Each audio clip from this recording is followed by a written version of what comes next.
Informe de expediente legal. Doctora Paola Lili Gálvez Montoya. Grupo 3. Integrantes: Gloria Gómez, María Meyer, Luis Oré, Alex Quina, Jonathan Rivera. Buenas tardes, soy María Elena Meyer, estudiante de la Universidad Autónoma del Perú. Este curso es Derecho Procesal Penal. La docente a cargo de este curso es la doctora Paola Gálvez. Y este expediente legal trata sobre peculado doloso. En la casación 1620- del año 2017 en Madre de Dios, ¿de qué trata?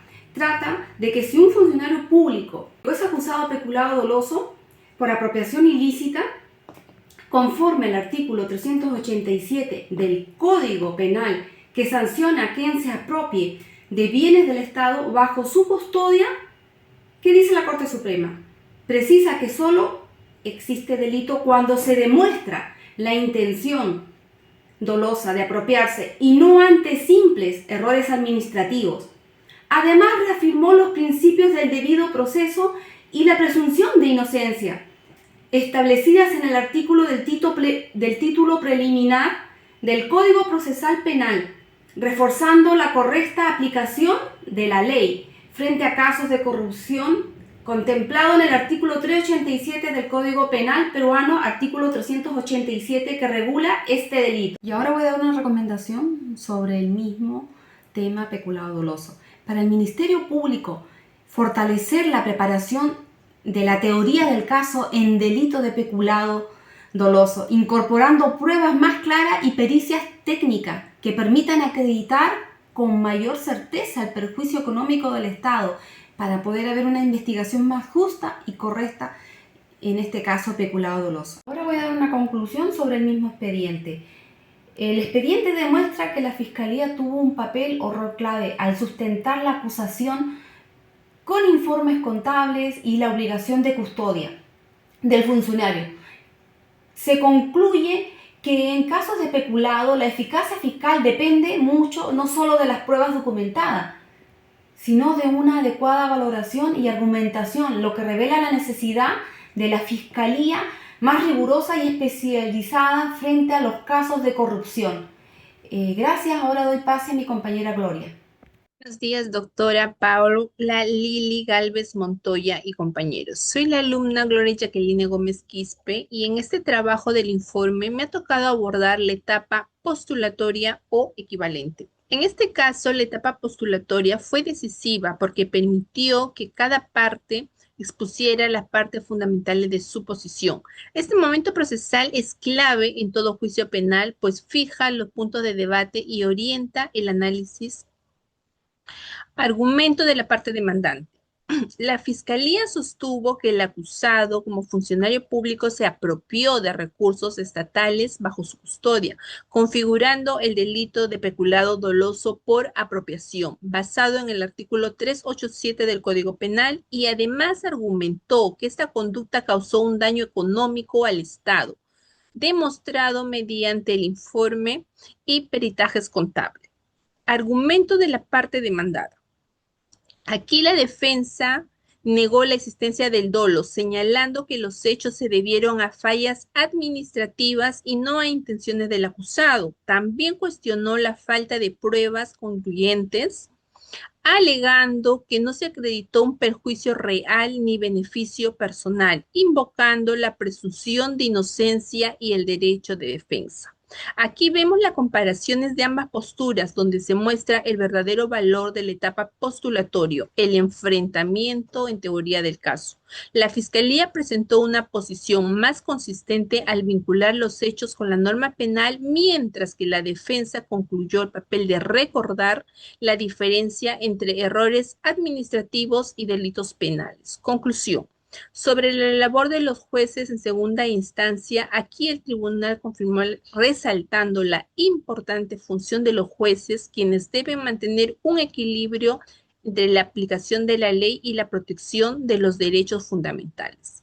Recomendación para los jueces: mantener un estándar alto de valoración en las pruebas, diferenciando con claridad los hechos que configuran delitos de aquellos que son meras faltas administrativas, evitando así un excesivo del derecho penal. Bueno, doctora, eso ha sido todo mi aporte. Muchas gracias. Ahora doy pase a mi compañero. Estimada doctora, compañeros, tengan ustedes muy buenas noches. Mi nombre es Luis Alejandro Oré. Prosiguiendo con esta presentación, mi persona va a tocar el tema de la fundamentación normativa y doctrinaria.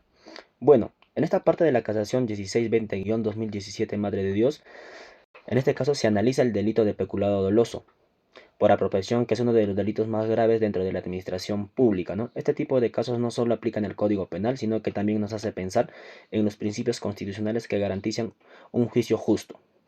Por otra parte, o por otro lado, la Fiscalía se basaron en el artículo 387 del Código Penal, que castigan a los funcionarios que se apropian o usan indebidamente bienes del Estado, ¿no?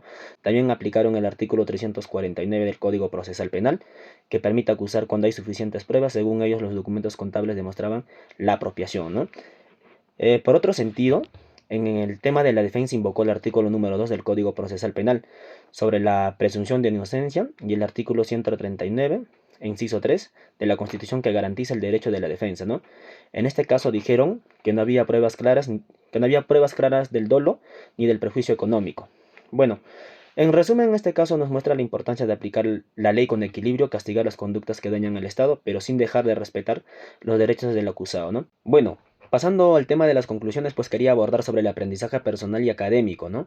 En este sentido, el análisis de este expediente me ha permitido comprender mejor cómo se articula la teoría del caso con la práctica procesal.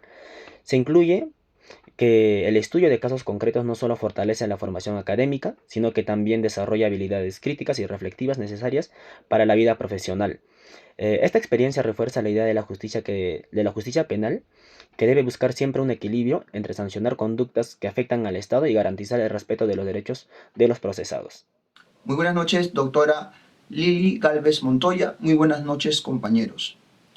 Soy alumno Jonathan Rivera y en esta exposición abordaré la segunda instancia de la casación número 1620-2017 Madre de Dios.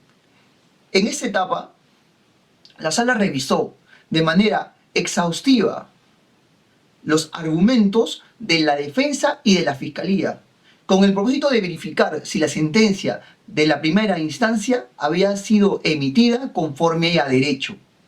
La defensa sostuvo que la valoración de la prueba no fue objetiva y que los informes contables solo evidenciaron deficiencias administrativas, mas no apropiación de fondos públicos. Por lo contrario, la Fiscalía solicitó la confirmación de la condena, señalando que el acusado incumplió su deber funcional de custodiar los recursos del Estado, configurando así el delito de peculado doloso por apropiación previsto en el artículo 387 del Código Penal. Luego del análisis integral de los medios probatorios, la sala concluyó que si bien existieron fallas administrativas, también se acreditaron indicios suficientes del dolo, motivo por el cual se confirmó la condena.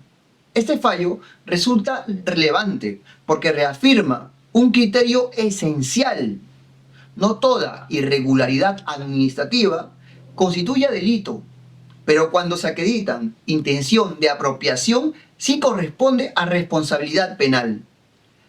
Desde una perspectiva jurídica, este caso demuestra la importancia de la segunda instancia como mecanismo de control que garantiza la correcta aplicación del derecho penal y asegurando las decisiones judiciales se adopten con rigor, respeto y con garantías procesales. Muchas gracias, doctora. Doctora Paola Gálvez Montoya, docente del curso de Derecho Procesal Penal 2. Compañeros, buenas tardes. Continuando con la exposición, mi persona Alex Quina, dentro de las aportaciones y experiencias de la casación 1620-2017 Madre de Dios, el análisis de esta casación dejó aprendizajes valiosos para lo que es la formación jurídica. En un primer lugar, se comprendió el rol de las partes de un proceso penal, observando cómo la Fiscalía busca demostrar la infracción y la defensa se enfoca en cuestionar las pruebas, reflejando de esta manera la contradicción procesal. En un segundo lugar, se entendió la importancia de la valoración razonada de la prueba, según la sana crítica racional, donde no importa la cantidad sino la coherencia y solidez de los medios probatorios. Tercero, se aprendió a distinguir entre responsabilidad administrativa y penal, comprendiendo que no todo error en el manejo de fondos constituye peculado, sino se acredita el dolo. Cuarto, se fortalece la capacidad de análisis crítico y reflexivo al evaluar la correcta aplicación de la ley y proponer mejoras en el sistema procesal penal. Y finalmente, este estudio aportó a mi formación preprofesional, ya que se acostumbró a trabajar con expedientes reales, identificar argumentos y aplicar la teoría jurídica en la práctica. De esta casación, el grupo concluye sobre el sistema procesal penal peruano que el caso refleja las fortalezas y limitaciones del nuevo proceso penal peruano. Una fortaleza es la posibilidad de discutir ampliamente las pruebas y revisar las decisiones en una segunda instancia. Una limitación es la dificultad de acreditar con precisión el perjuicio económico en delitos de peculado. Esta conclusión invita a seguir mejorando los mecanismos probatorios y los criterios de valoración judicial para lograr procesos más transparentes y eficaces. Se da la siguiente recomendación para que el sistema procesal penal sea más eficiente y se implementen mecanismos de auditoría y control contable en las investigaciones, con el fin de que las discusiones jurídicas se sustenten en datos verificables y confiables. Doctora, muchas gracias, compañeros.